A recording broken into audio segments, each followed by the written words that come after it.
நண்பர்களே வணக்கம். நாம் பக்தி சிந்தனா சேனலில் ஏற்கனவே 43 வீடியோக்களை வெளியிட்டுள்ளோம் என்பது எல்லோரும் அறிந்ததே. நான் ஒரு சில நாட்கள் யாத்திரை பயணம் மேற்கொண்டதால் என்னுடைய 44வது வீடியோவை உடனடியாக வெளியிட முடியாமல் சிறிது தாமதம் ஏற்பட்டது. நண்பர்களே, மகான் ஸ்ரீ ராகவேந்திரர் பிருந்தாவன பிரவேசம் செய்து 353 வருடங்கள் முடிவுற்ற நிலையில் நாளை அவரது 353வது ஆராதனை மகோத்சவம் அவருடைய மூல பிருந்தாவனம் உள்ள மந்திராலயத்திலும் நாட்டின் பல பாகங்களிலும் உள்ள மிருத்திகா பிருந்தாவனங்களிலும் விமரிசையாக கொண்டாடப்பட உள்ளது. இன்று எங்கள் இல்லத்தில் ஸ்ரீ குரு ராகவேந்திரரின் பூர்வ ஆராதனை வெகு விமரிசையாய் நடந்தது. ஸ்ரீ குரு ராகவேந்திரரின் மகிமைகள் சிலவற்றை இந்த நாளில் மனத்தில் இருத்தி அவற்றை தங்களிடம் பகிர்ந்து கொள்ளலாம் என்ற எண்ணத்துடன் இந்த 44வது வீடியோவை ஸ்ரீ குரு ராகவேந்திரரின் பாத கமலங்களை சமர்ப்பிக்கிறேன். அவதார புருஷர் ஸ்ரீ குரு ராகவேந்திரர். சங்கு கர்ணாக்கிய தேவஸ்து பிரம்ம சாபாசிய பூதலே பிரஹ்லாத இதி வீக்ஷ்யாதோ பூபாரக்ஷ பிரேம்னே ததः स एव राघवेन्द्राक्ष यतिरूपेण सर्वदा कलव्युगे रामसेवा कुर्वन् மந்திராலயே பவேத். ஸ்ரீ நிருசிம்ம புராணம். சங்ககர்ண தேவதையானவர் ஸ்ரீ பிரம்மதேவர் காரணத்தோடு தந்த சாபத்தினால் ஸ்ரீ பிரகலாதராக அவதரித்து இந்த பூவுலகை ஆண்டார். அவரே கலியுகத்தினில் சகலரையும் ரட்சிக்க சந்நியாசி ரூபத்தில் மந்திராலய க்ஷேத்திரத்தில் ஸ்ரீ ராகவேந்திரராக ஸ்ரீராம சேவை செய்து கொண்டு இருக்கப் போகிறார். ஸ்ரீ நரசிம்ம புராணம். யதா யதா ஹி தர்மஸ்ய க்ளானிர்பவதி பாரத அப்யுத்தானமதர்மஸ்ய ததாத்மானம் ஸ்ருஜாம்யகம். ஸ்ரீமத் பகவத்கீதை சாப்டர் 4 7வது ஸ்லோகம். கீதையிலே பகவான் சொல்கிறார், தர்மங்கள் தாழும் போதும் அதர்மங்கள் ஓங்கும் போதும் நான் என்னை நானே படைத்து கொண்டு அவ்வப்போது அவதாரம் செய்கிறேன். பரித்ராணாய சாதூனாம் விநாசாய சதுஷ்கிருதாம் தர்ம சம்ஸ்தாபனார்த்தாய சம்பவாமி யுகே யுகே. ஸ்ரீமத் பகவத்கீதை சாப்டர் 4 ஸ்லோகம் நம்பர் 8. பகவான் சொல்கிறார், நல்லோரை காப்பதற்காகவும் தீயோரை சாய்ப்பதற்காகவும் நான் அவ்வப்போது ஒவ்வொரு யுகத்திலும் அவதாரம் செய்கிறேன். ஆதி பகவனும் உலகங்கள் அனைத்தினையும் படைத்து காத்து அழித்து பின்னர் மீண்டும் அனைத்தையும் சிருஷ்டித்து காத்து சம்ஹரித்து பின்னர் மீண்டும் மீண்டும் யுகாந்திரங்களை மாற்றி மாற்றி படைத்து கொண்டிருப்பவருமான ஸ்ரீமன் நாராயணரான ஸ்ரீ மகாவிஷ்ணு ஒவ்வொரு யுகத்தினிலும் வெவ்வேறான அவதாரங்களை பல்வேறான காரணங்களுக்காக எடுத்து கொண்டிருக்கிறார். கலியுகத்தை பொறுத்தவரை பகவான் இனிமேல்தான் அவதாரம் எடுக்கப் போகிறார். என்றாலும் இதுகாரும் அவரது அனுகிரகத்தோடு அவரது அருள் வீச்சோடு அவதரித்துள்ள அவதார புருஷர்கள் எண்ணிலடங்கா. ஆம், மானுட வடிவில் அவர் எடுத்துள்ள அவதாரங்கள் 1 2 கணக்கிட்டு சொல்ல. ஒவ்வொரு அவதாரமும் மக்களிடையே உள்ள தீங்கு என்னும் அரக்கனை அழித்து மக்களுக்கு வந்த தீங்குகளையும் தங்கள் மகிமைகளால் வதைத்து நன்மைகளை நம் மனத்தில் பதிய வைக்க எடுத்த அவதாரங்கள் மானுட அவதாரங்கள். ஸ்ரீ ஆதிசங்கரர், ஸ்ரீ ராமானுஜர், ஸ்ரீ மத்வாச்சாரியார், ஸ்ரீ ராமகிருஷ்ண பரமஹம்சர், ஸ்ரீ ராகவேந்திரர், ஸ்ரீ ரமண மகரிஷி, ஸ்ரீ பத்ராச்சல ராமதாசர் என்று பகவானின் அருள் பெற்று மானிட வடிவில் நம்மிடையே அவதரித்த அவதார புருஷர்களை அடுக்கிக் கொண்டே போகலாம். நாம் இவர்களையெல்லாம் மகான்கள் என்கிறோம், ஞானிகள் என்கிறோம், சித்தர்கள் என்கிறோம், அவதார புருஷர்கள் என்கிறோம். இங்கு நாம் ஸ்ரீ ராகவேந்திரரை அவதார புருஷர் என்கிறோம். எதனால்? அவர் நிகழ்த்தி கொண்டிருக்கும் மகிமைகளை மட்டும் மனதில் கொண்டா சொல்கிறோம்? இல்லையே. ஸ்ரீ ராகவேந்திரர் ஒரு அவதார புருஷர் என்பதற்கு பல காரணங்கள் உண்டு. பகவத்கீதையில் ஸ்ரீ கிருஷ்ண பரமாத்மா தனது திவ்ய விபூதிகளை அதாவது மகிமைகளை அர்ஜுனனிடம் சொல்லிக்கொண்டு வரும்போது, அர்ஜுனா, உனக்கும் எனக்கும் இந்த ஒரு ஜென்மம்தான் என எண்ணிவிடாதே. எத்தனையோ ஜென்மங்கள், அந்த ஜென்மங்கள் அனைத்தையும் நான் அறிவேன், ஆனால் நீ அறிய மாட்டாய். ஸ்ரீமத் பகவத்கீதை சாப்டர் 4 ஸ்லோகம் 5 என்று சொல்லி, நான் பிறப்பற்றவன், அழிவில்லாதவன், அனைத்துக்கும் ஈசன் நானே என்கிறார். பகவான் தன்னைத்தானே படைத்து கொள்வதோடு மட்டுமல்லாது தனது அனுகிரகம் பொருந்திய பலரையும் அவ்வப்போது தன் இன்னருளால் படைத்து கொண்டு வருகிறார். கிருதயுகத்தில் அவதரித்த பிரகலாதர் கூட பகவானின் அருட்கொடைதான்.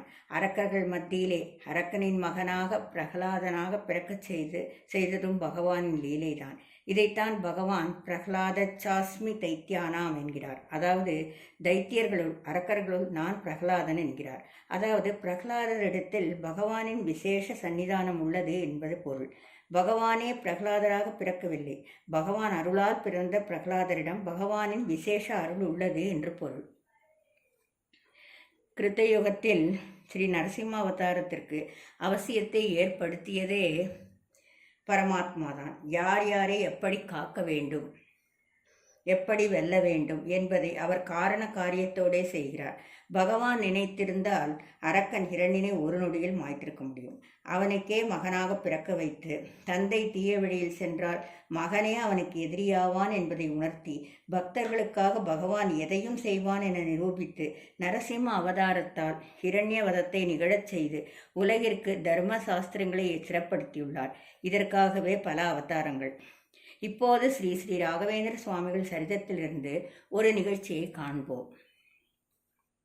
ஏனெனில் ஸ்ரீ ராகவேந்திர சுவாமிகளும் பகவானின் அருளை பெற்று பகவானின் அனுக்கிரகத்தை நமக்கு பரிபூர்ணமாய் அருளுவதற்காகவே அவதரித்துள்ளார் என்பது நன்கு விளங்கும்.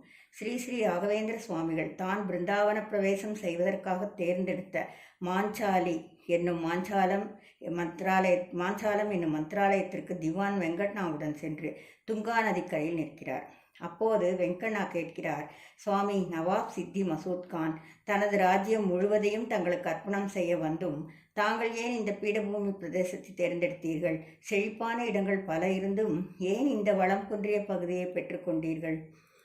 வெங்கண்ணா, வளம் கொழிக்கும் பகுதிகள் மக்களுக்கு பயன்படட்டும், மக்களுக்கு பயன்படாத இப்பகுதியே எனக்கு போதும் என்று ஸ்ரீ ராகவேந்திரர் சொன்னதும் சுவாமி என்றவாறு வெங்கண்ணா கண்ணீர் ஊக்கிறார். வெங்கண்ணா, நான் இப்பிரதேசத்தை தேர்ந்தெடுத்ததற்கு இது மட்டும் காரணமல்ல. இப்போது நான் சொல்லும்படி செய்கிறாயா? ஆணை சுவாமி, இதோ இந்த இடத்தை தோண்ட வேண்டும் என்று ஸ்ரீ ராகவேந்திரர் ஓரிடத்தை சுட்டி காட்டியதும் திவான் வெங்கண்ணா தோண்டத் தொடங்கினார்.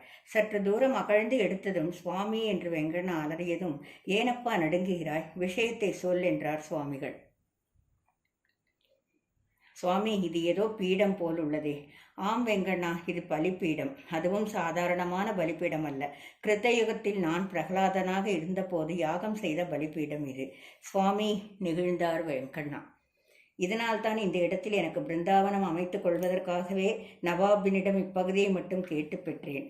நான் யாகம் செய்த பலிப்பீடத்தின் மேல்தான் பிருந்தாவனத்தை அமைத்து கொண்டு வாசம் செய்யப் போகிறேன் என்று ஸ்ரீ ராகவேந்திரர் தனது மந்திராலய தேர்வுக்கான விளக்கத்தை கொடுத்தார்.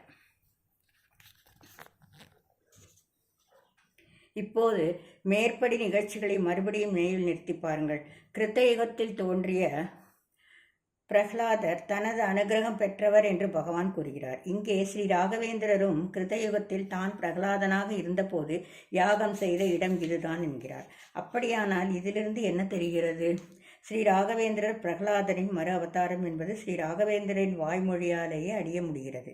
அதுவல்லாமல் ஸ்ரீ கிருஷ்ண பரமாத்மாவின் அருளை பெற்றவராயும் ஸ்ரீ ஸ்ரீ ராகவேந்திர சுவாமிகள் விளங்கி வருகின்றார் என்பது நன்கு தெளிவாகின்றதல்லவா? தற்போது இன்னொரு நிகழ்ச்சியையும் காண்போம். குரு ஸ்ரீ ராகவேந்திரர் அவதார புருஷரே என்பது ஐயமர தெளிவாகிவிடும். ஸ்ரீ ஸ்ரீ ராகவேந்திர சுவாமிகள் பிருந்தாவன பிரவேசம் செய்யும் நேரம் நெருங்கிக் கொண்டிருந்தது. பிருந்தாவனத்திற்கு முன்பாக ராகவேந்திரரும் அவருக்கு முன்பாக ஆயிரக்கணக்கான பக்த ஜனங்களும் அமர்ந்திருக்கிறார்கள். ஸ்ரீ ராகவேந்திரர் வீணையை கையில் எடுத்து இந்து எனக்கே என்ற பாடலை தாமே இயற்றி மிகவும் உருக்கமாக பாடிக்கொண்டிருந்த போது அதை கேட்ட பக்தர்கள் எல்லாம் ஆனந்த கண்ணீர் வடித்து கொண்டிருந்த போது அங்கே ஒரு அற்புதம் நிகழ்ந்தது.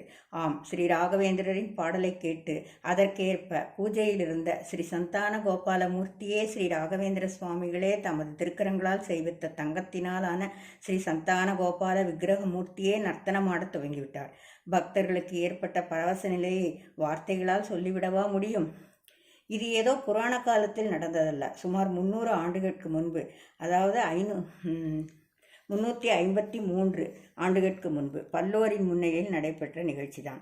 பூலோகத்தில் ஸ்ரீ ராகவேந்திர அவதாரத்திற்கு முன்பு 2 அவதாரங்கள். அவை ஸ்ரீ பிரகலாத அவதாரம் மற்றும் ஸ்ரீ வியாசராஜ அவதாரம் என்பதாகும். நாமங்கள் தான் வேறே தவிர அம்சம் என்னவோ ஒன்றுதான். ஒவ்வொரு அவதாரத்திற்கும் சங்கிலி தொடரை போன்ற ஒற்றுமைகள் எவ்வாறு தொடர்ந்து வருகின்றன என்பதை பார்ப்போம். அரக்கர்களின் நான் பிரகலாதன் என்று கூறி ஸ்ரீ பிரகலாதரின் அவதாரத்திற்கான அவசியத்தை ஏற்படுத்தியதும் நானே என்று பகவான் கூறினார் அல்லவா.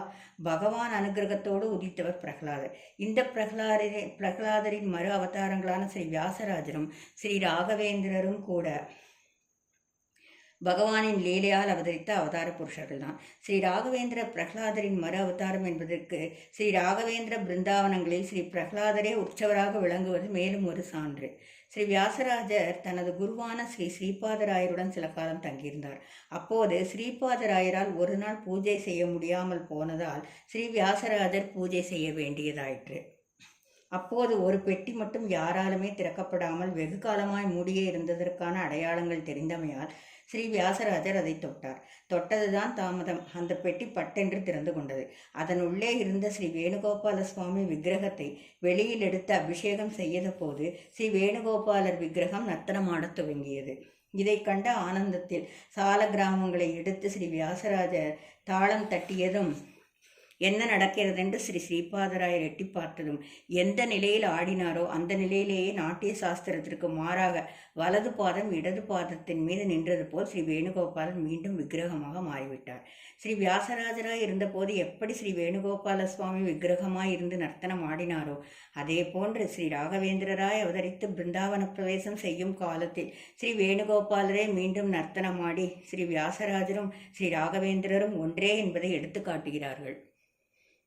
இதுவல்லாமல் ஸ்ரீ வியாசராஜர் சுமார் 12 ஆண்டு காலம் திருமலை திருப்பதியில் பூஜை செய்ததைப் போல ஸ்ரீ ராகவேந்திரரும் ஸ்ரீ வேங்கடவனருளால் அவதரித்ததோடு மட்டுமல்லாது மந்திராலயத்தில் தனது பிருந்தாவன பிரவேச பூமியிலே ஸ்ரீ வேங்கடவனை பிரதிஷ்டை செய்து பூஜித்து வந்திருக்கிறார். பூர்வாசிரமத்தில் திருமலை தெய்வத்தின் அருளால் அவதரித்து இளமையிலிருந்தே பல அற்புதங்களை நிகழ்த்தி சந்நியாச ஆசிரமத்தை மேற்கொண்டு யாத்திரை சென்ற இடமெல்லாம் மக்களுக்கு நல்ல உபதேசங்களை அளித்து தீய எண்ணம் கொண்டவர்களையும் தூய எண்ணம் கொண்டவர்களாய் மாற்றி ஜீவ சரீரத்துடன் தானே அமைத்து கொண்ட பிருந்தாவனத்துள் முன்கூட்டியே நாள் கிழமைகளை அறிவித்து அந்த நாளில் எல்லோர் முன்னிலையிலும் தான் இன்னும் 700 ஆண்டுகள் பிருந்தாவனத்துள் வாசம் செய்வேன் என்று கூறி பிருந்தாவனத்துள் கிபி 17ஆம் நூற்றாண்டில் பிரவேசித்து அதற்கு பின்னரும் கூட ஏராளமான அற்புதங்களை நிகழ்த்தி வரும் ஸ்ரீ ஸ்ரீ ராகவேந்திர சுவாமிகளை இன்றைய 353ஆம் ஆண்டு பூர்வாராதனை என்று வேண்டி அவரின் பரிபூர்ண அருளை பெறுவோமாக. ஓம் ஸ்ரீ ராகவேந்திராய நமக. ஓம் ஸ்ரீ ராகவேந்திராய நமக. ஓம் ஸ்ரீ ராகவேந்திராய நமக. Thank you all.